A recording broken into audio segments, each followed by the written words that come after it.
تاسې مرګ ډېر یادوئ چې د ایمان د راوړلو بعد بهترین کار څه دی؟ اسلام و مسلمانانو ته د تعلق د جوړېدو د جوړ درس ورکوي. تاسې چې د یو چا کره ورسئ د خپل نظر خیال ساتئ. احمد سعید دهلوي د هندوستان یو ډېر غټ عالم دی.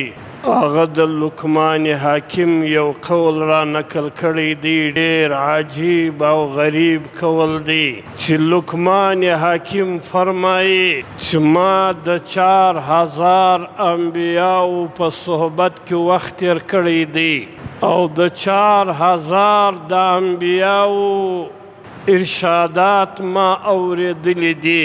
د دې 4000 د انبیاو د ارشاداتو ما 8 خبرې نچوړ را ایستلی دي. خلاصه هغه 8 خبرې دا دي چې تاسې چې کله لمونځ کوئ په لمانځه کې د خپل زړه خیال ساتئ چې آیا ستاسې زړه هم د الله و طرف ته متوجه دی که نه دی. دویمه خبره دا چې پر دسترخوان باندې کښېنئ د خپل حلق خیال ساتئ چې کومه ګوله زما تر حلق تېرېږي دا حلاله ده که حرام. دریم خبره دا چې تاسې چې د یو چا کره ورسئ د خپل نظر حفاظت کوئ، د خپل نظر خیال ساتئ.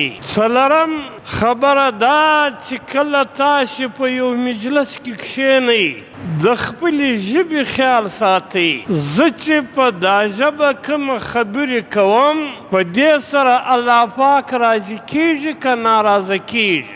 پنځم خبره دا چې تاسې مرګ ډېر یادوئ. د مرګ په یادېدو سره د انسان اصلاح راځي.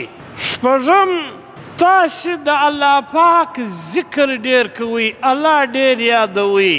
اووم چې کله تاسې له چا سره احسان وکئ دا احسان بیا مه پر جتلاوئ. اتم نن آخري خبره ده هغه دا چې څوک له تا سره بدسلوکي وکړي، که یو سړی له تا سره ناجایز ناروا وکړي، زیادتي در سره وکړي، زیاتوب در سره وکړي، دا هیروئ، عفو کوئ. په شریعت کې که یو سړی له تا سره زیادتي او ناجایزه وکړي په شریعت کې ته بدله اخیستلی سې، بدله اخیستل جایز دی. لیکن ښه خبره هغه دا ده چې ته عفو او درګذر وکړي. یو سړی له تا سره بد سلوکي وکړي، بد اخلاقي وکړي، ته دا هیره کړې، بیا هغه سره له ځانه سره هم نه یادوې، په دې سره بیرته تعلق قایمیږي.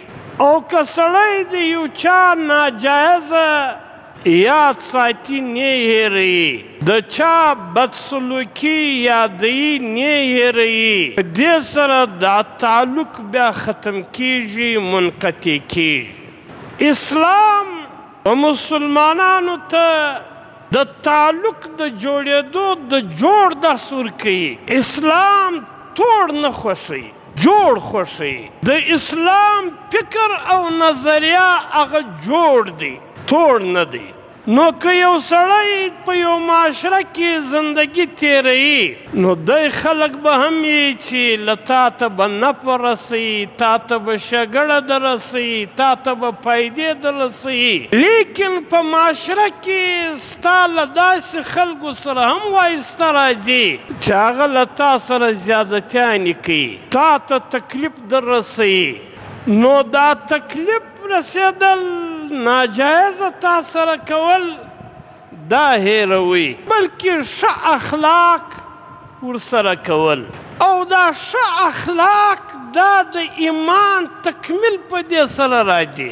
نبی علیه الصلاة وسلام څخه پوښتنه وسوه چې د ایمان د راوړلو بعد بهترین کار څه دی، افضل کار څه دی؟ نبی علیه الصلاة وسلام وفرمایل چې د ایمان د راوړلو بعد افضل کار هغه ښه اخلاق دی.